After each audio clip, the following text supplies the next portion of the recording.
All right, I'm Chris Avina with American Outdoor News. We're here with another episode of the American Outdoor News podcast. And today we have James Sellers, the founder and CEO of Sellmark. James, thanks for coming on. Thank you, Chris, for having me on. It's a pleasure being here. I got to say, I really enjoyed spending time with you in Montana at the range, spending a little time plinking with some of the toys that they put out for us. Yeah, I enjoyed it very much. In fact, when I got back to Texas, I think the temperature was over 100. And I can tell you that I really wanted to get on the next flight back to Montana and wanted to get you back out in the woods and continue our fun up there. But anyway, had to be back at work.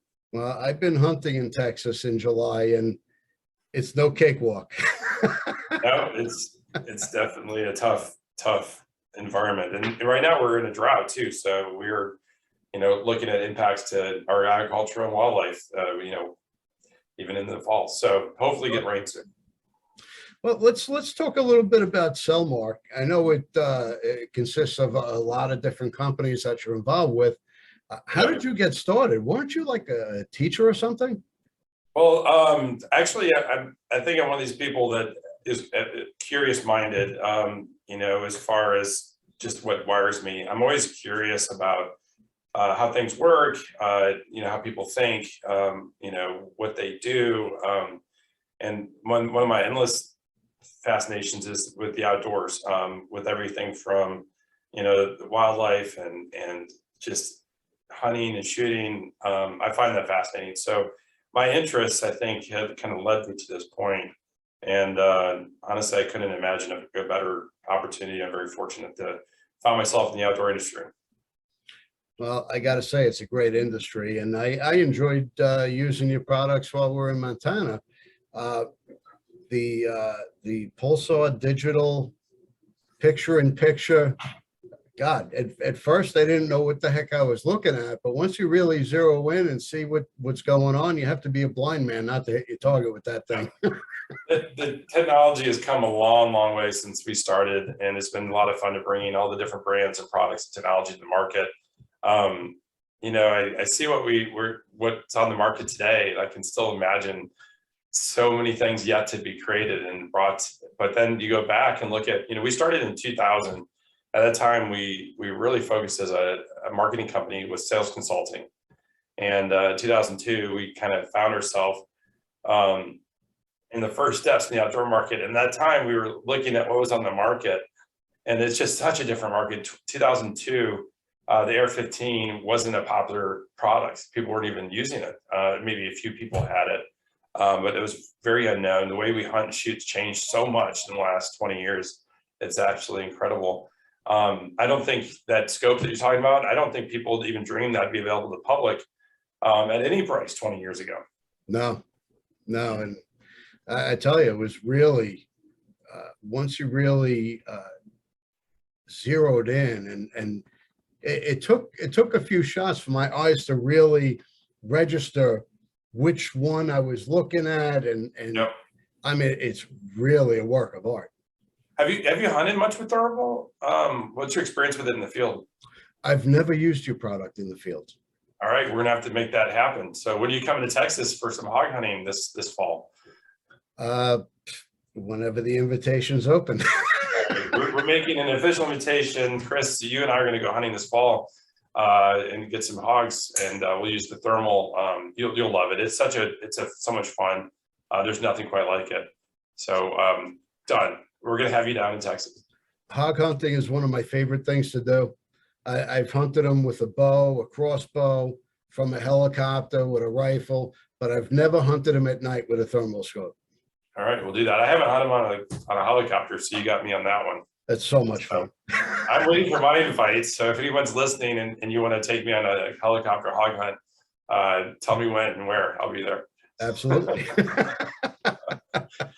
Yeah. So, what was your favorite experience when we went to this shooting day at the POMA event? What was the most fun? What thing really struck you? Well, I got to say, shooting an AR, they all handle very similar.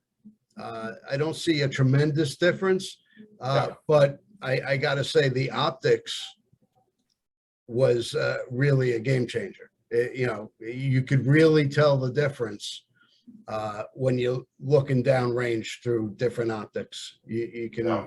You could, you know, some of them you can't miss. Were you on the range when, wasn't there a deer or something that went by?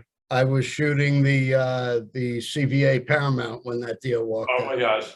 Okay. I was on the other side of the range when that happened, so I came back and missed it, but I think it was like 300-400 yards. It was up in the mountain, wasn't it? It just came out of the tree line. It was walking Okay. along the tree line. So that was probably 200 yards maybe. It was at least 200, maybe a little more. Yeah. I think it was just a suicide attempt. You know, it's actually funny how many times that has happened. I was at on a hunt at King Ranch, which is like the place to go in Texas, and we're setting in for a nilgai hunt, and this beautiful bug walks like 20 feet. I mean, it was just like I could hit it with a stone right in front of us between the bench and it was probably 50 yards. But it was ridiculous. It sat there and stood at us. I'm middle of the range, shut the range down. A Everybody, nilgai? that was a deer. It was, Oh, yeah, that was a deer. Yeah. So we're like, it figures, you know, you would hunt all day and search all day for such a beautiful buck. It was a wonderful specimen. So anyway, it seems that the deers know when they can't be shot at and they mess with us. So how'd you do on the nilgai hunt? I got a cow, and it was my first time ever hunting nilgai, first time at King Ranch. It was a fantastic hunt. I had a choice between a cow or a buck, and you know waiting, we were waiting for an opportunity on that just never presented itself. So it was literally the last hour, of the last day, and Wow, I decided, well, a cow presented itself across the lake, and I made a really clean shot, and super lucky. they're I tough almost went hunts, home empty-handed. Yeah, it was a tough hunt. and they're really good eating too. It's honestly, I think it's better than beef, which I know for my friends in Texas, I'm sorry to say that, but it's more mild. It's got a really delicious flavor. It is really good. You know, I was speaking to Bo Jackson, and he was going on a nilgai hunt, and he was saying if he gets within 70 or 80 yards with his bow, he could take it. Like an Wow. 80-yard shot 70 yards. with a bow. He's like, you know, I'm a pretty good shot. I'm like, I don't doubt it, but Yeah, that's cool. Where'd you meet him? What was the story behind that? I actually contacted him through his website, and I interviewed him for one of my covers. And I flew to Chicago, and we did the interview in his office. And what an interesting guy. I mean, That is awesome. I'm glad to hear he's a hunter and likes to hunt. oh, he's a fanatical hunter. He's like OCD. That's awesome. He's got his own bow shop in his basement. In fact, Ralph and Vicky used to just give him the keys to the shop, and he used to go and target shoot in their shop whenever he wanted. That is awesome. Very cool. Yeah, it's amazing who you meet in this industry. Yeah. When did you know that you wanted to be a part of the outdoor industry? What was your I didn't. main? It was an accident. Okay. I started a website 2009, 2000. No, it was before that. Called See Me Hunt. It was like a social network for hunters. It was kind of Okay. a hobby, and I started to call people about advertising, and I had no analytics. I had no followers. I had nothing. So I called somebody, and they're like, well, if you're really serious about this, you're going to be at SHOT Show. I'm like, yeah, of course I'm going to be at SHOT Show. I had no idea what the hell SHOT Show was. I had to look it up afterwards. Oh So, my God. I bought a ticket to Vegas. I went to the show. I got, got approved for media, and I just started showing up. And the more I went, the more people I met, and it's like a drug. It's just The pulls you best, in. honestly, the best people. I know some people that aren't hunters and shooters themselves. And it's interesting because I think that the people that are not in the industry, they have this persona of what we're about. But I can tell you, of all the people I met in all industries all across this planet, if you want to find a group of people that you can count on that will help you, will be kind and generous, it's the outdoorsman. If you're in a bad situation, I can guarantee you, if you had a choice between a shooter, a hunter, or somebody that's never been outdoors, I would go to the guy that's been outdoors. 100%. They even if they don't know you, they will back you up. Yep. It's kind of like being in the military. That the military, they don't have to know each other, but they got their back because they're part of a brotherhood. And this is kind of like the same thing. The sad thing though is, it is life. similar, but we need to get, I think our goal should be to get at least everybody in this country, not saying that everybody, we don't want everybody hunting, obviously that's not sustainable, but I think if we get everybody that can at least appreciate the outdoors, realize how beautiful and how we are really part of that nature. And then I think everybody needs to learn how to shoot, just from the satisfaction and the confidence, and understand it's just like anything else. It's a tool that can be used safely. It can be a great sport. It can be a lifetime endeavor, but at least respect it, whether it's for your own safety, your own protection. But I think everybody in this country should learn how to handle a firearm properly. I think the country, we need that. We need people that are able to do that. And it's sad that our brotherhood is so small. It needs to be a lot broader. It needs to include a lot more people. I think the problem with hunters is we're our own worst enemy.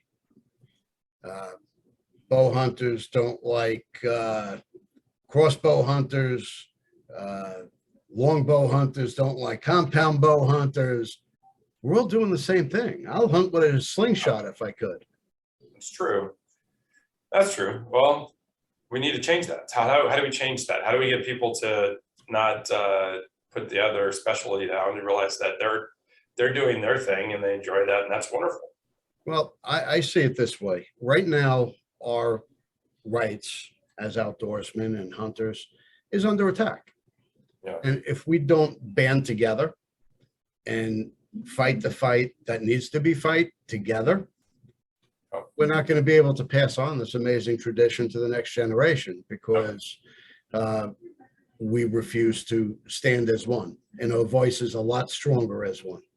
All right, we got to do that. So just like you're coming hunting with me this fall, we're going to be banding together to send that message. So we need to get more people involved. Get your the family that live in the cities, have them come out to visit you in the countryside, and introduce them to hunting and shooting. If you have a nephew or a niece that's never fired a firearm, make sure you teach them, and teach them well, teach them how to be safe. That way, if they're around people that are not responsible, they can protect themselves and get out of a bad situation before. I think that's very, very important. Mentorship is important for the next generation. And my family don't hunt. I'm the only one that's doing it. My son don't hunt, but he likes shooting. So that's good. And you introduced him to it. Yeah. I'm from a family that doesn't, my side of the family doesn't hunt. I had an uncle, one of my two uncles anyway, his side of the family was hunting up in Michigan. He used to go hunting up in the Upper Peninsula, and always extended invitations to my side of the family. My father, though, had a deep, profound interest in connection with nature. So he was more of a naturalist. He would he would hunt with a camera in his hands. And, we used to learn about, wildlife, and, but he also thought the hunting tradition was something that's sacred, and it's who we were, and he respected it. So that's where I think everybody needs to understand that we all don't like the same thing. So maybe it's not that we don't like it, but it's just not that certain aspects of it aren't for us. So, if somebody does a type of hunting that we don't do ourselves, or shoots a caliber we don't particularly like, the thing is that we need to protect their right to do those things, and we need to protect that people's rights to do things they like to do, in so much it doesn't hurt other people, and impede on other people's property or freedom. So in that regard, we need to support other people's choices too, and share with them more openly about our heritage and our traditions in a way that's approachable and fun, and hopefully get a lot more people out there, because we do need more people. There's so many parts of the country that are underhunted right now. The wildlife populations are not in the proper balance, and we need to be better stewards of that wildlife. So we do need more help in some areas. There's other areas that it's overhunted, so we need to give those areas a rest. So, Well, like here on Long Island where I live, you wouldn't think it, but we have a tremendous deer population, and it just keeps growing and getting bigger. We have Boone and Crockett deer on Long Island. that's amazing. There's no predators except for us. Yeah. Long Island is the only North American landmass that does not have coyote. So the only thing the deer have to fear is us. So you're seeing more and more people bow hunting on the island, and it's getting more popular. They're able to take more deer, but they're also extending the season to the end of January. That's good. So they're managing it as a resource to make it sustainable, but It's enjoyable. still not enough. It's still They're not not, getting up, so no, they're not taking enough deer. Still need to take more deer. yeah. We have an MLD program in Texas, and we're following the biology recommendations for proper development of deer populations. And it's hard to harvest enough deer to have what the biologists say is the right balance. And it's important, because if you have a harsh winter, if you get the herd out of whack, you're going to get unhealthy. They're going to be more susceptible to wildlife diseases and things, and we don't want that. So yeah, we have opportunities. If people are watching and wondering where they can go hunting, even Long Island has got hunting opportunities. I didn't even know. Who knew? Yeah, that is awesome. Now, getting back to Sellmark. Yeah. How did the optics industry is competitive to begin with. Yeah. How did you get into the digital and thermal end of it?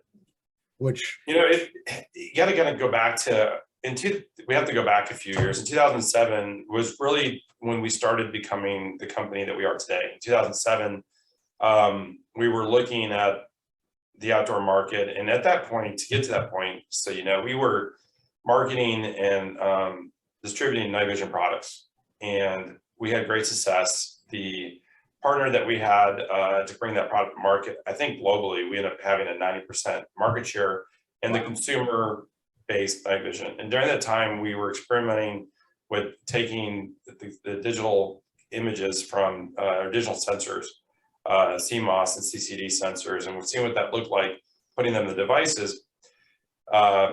And we had some really great initial success with that. They were big at that time. They had limited features. Software is pretty basic. They also ate batteries pretty regularly. And so, in 2007, when we had that success, and then at that point we kind of didn't know how to grow that market much further. So we're looking at the industry, and we noticed that there was a growing interest in AR-15 platform, and the big optics companies were still showing everybody, and the traditional clothing with the bolt action, and doing very, very traditional type hunting. And we said, there's no optics company that's embracing the AR-15 as a legitimate cross-platform rifle that could do all sorts of different types of hunting and can be outfitted for a lot of different purposes. So we decided to set ourselves to creating the best and the ultimate red dots and accessory to the AR-15. So we kind of took a break on night vision for a little bit and went after, how do we make the AR-15 the best platform in the world by providing optics for that. Very successful launch. Sellmark is a leading brand sold in the best retailers across the country. And that's been very, very successful. And it didn't take long for us to realize that the digital image that we were playing with had a huge potential. We saw during this time, the advent of the iPhone. And you got to remember, prior to that period, people weren't having computers in their hands. They didn't have that computing power. So we started realizing there's a lot of things you can do. You know, we can share social media, this content revolution where everyone's experiences now are shareable, which by the way is fantastic, the outdoor space. If we can just get media companies to let us share our content, would be wonderful. So, you know, if anyone's watching, hunting and shooting is our tradition. Let us share our content, get that stuff out there. But so we saw the need to be able to capture images and videos and start telling those stories. So we set out fairly early about how to continue that iterative process to improve battery life, add image capture and video capture capability, and then improving the range was the big thing. And when we first started getting into the thermal, it was interesting because we did some pioneering with another company's thermal technology, and had some great success. And the company decided not to continue to sell it commercially. So we kind of were stuck. We're like, wow, we just started selling thermal products and people loved it. And they were like not very good, and they're selling for like $8,000 and $9,000 a piece, extremely expensive. And we were having trouble getting enough, but this company didn't think it was important enough to keep producing it. So they went a different direction. So we basically went back to the roots and looked at the night vision thing, and we launched Pulsar in the United States to be the best thermal ever produced for consumers hunting and shooting in the world. And what an amazing journey Pulsar's been. Now that they're leading the charge of bringing thermal into everyday hunting, the capability of operating 24/7 in all different environments, to have long distance 100+ yard shots at night that are ethical and clean. It's just amazing. And it's such an amazing experience. So I can't wait for you to see it. How many brands are under the Sellmark name at this point? Yeah. Well, I mentioned Sightmark was founded in 2007. And then 2009, we launched Firefield. Firefield is a very important brand. It's designed to excite and interest new young shooters. It's designed to be more energetic, more enthusiastic, more, can do, let's get out and get things done kind of attitude. It's non-apologetic. It's about living the firearm lifestyle. So we introduced that in 2009, and that did extremely well. A lot of people were getting into the AR-15 again. But they needed options, and they weren't getting it from other brands that allow them to explore and test different concepts. And so that was a lot of fun. And then shortly thereafter, Pulsar came out. From the time that we launched Pulsar until a few years ago, we had launched several. We had a crossbow brand. We've had shooting bench rest products. We even tried, there's a company called Amaker at one point, was the founder of the climbing tree stand industry and the tree stand industry many years ago. So we tried to reboot that. Those were not super successful. The reason I mention this is like, I get a lot of people think that everything we touch is gold. Like Sellmark puts out a product and a brand and it develops new technology and boom, we're successful. But I can tell you, we take a lot of risk. Not always are they're perfectly executed. During the 2012 kind of survivor prepper kind of thing, we launched a prepper brand, which I thought was fantastic concept, but it was difficult to execute. And at the stage of the game, we really weren't able to bring that to its leading position. It's actually something I wouldn't mind. There's some of these brands I think got really good concepts. I'd like to see them come back. All right. So anyway, the next successful brand, we started a acquisition kind of phase that we've gone through. So rather than trying to start something from scratch and launch a brand and try to develop product from nothing, we thought, wouldn't it be really smart to identify brands and technology in the industry where the founders are transitioning.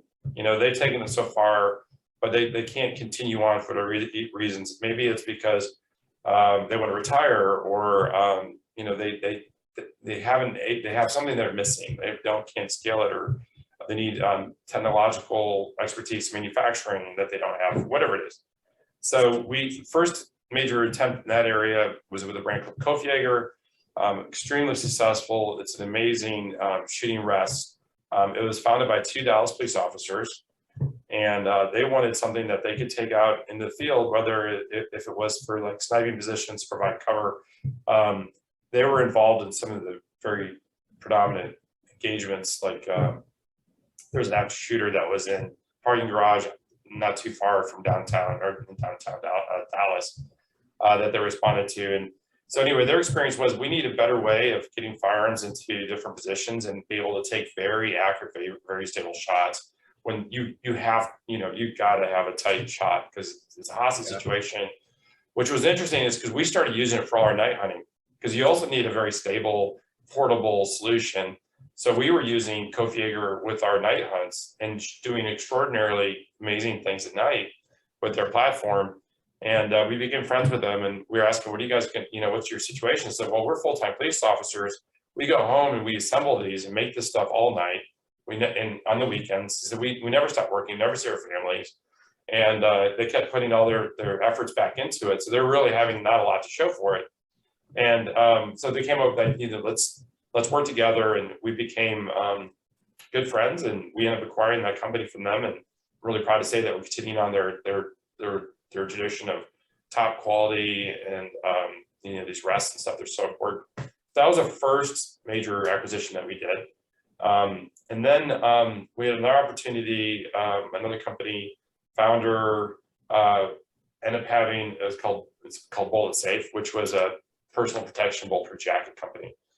And he took it as far as he could take it, and he didn't have the resources to continue to grow it. It kind of became too much. He had other parts of his business that he wanted to focus on, and we thought it was a fantastic product and a lot of room to innovate and create even more things there. So we acquired that, and that was very successful. And most recently, I think you may have heard about this at POMA because we started talking about it for the first time.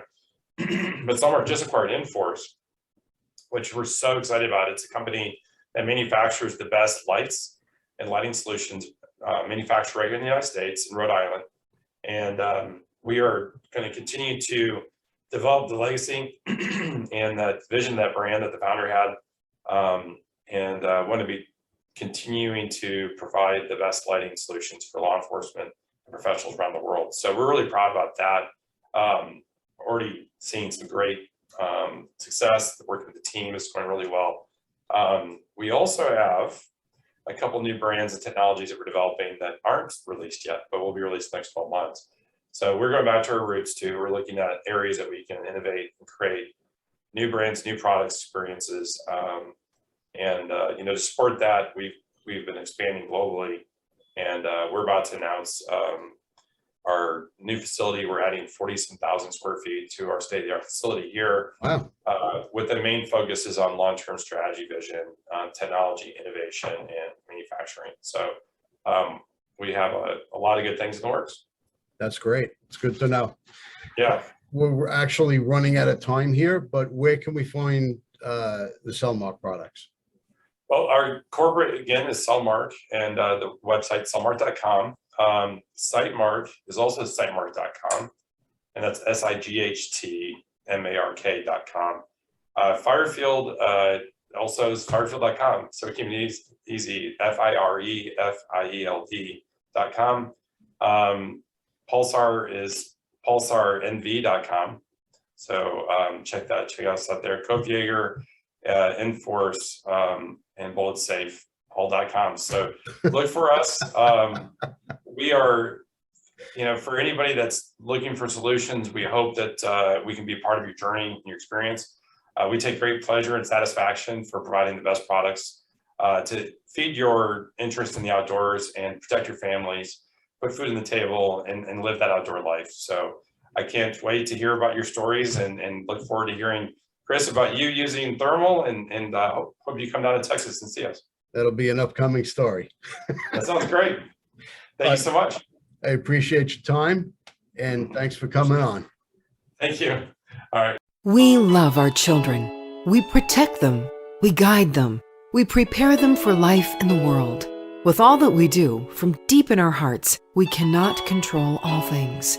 Life-threatening illnesses and disabilities affect far too many of our children each year. While we cannot change the circumstance, we can make dreams come true. Dreams to provide hope, to provide spiritual healing and strength, to provide moments of happiness and relief in the hardest of times. We can give a glimmer of light and hope in a time of darkness and despair. Join huntofalifetime.org to help make dreams come true, to provide hope for children with life-threatening illnesses and disabilities. Hunt of a Lifetime is a nonprofit organization fulfilling dreams for hunting and fishing trips to youth 21 and under with life-threatening illnesses and disabilities. Visit huntofalifetime.org to learn how you can make a difference.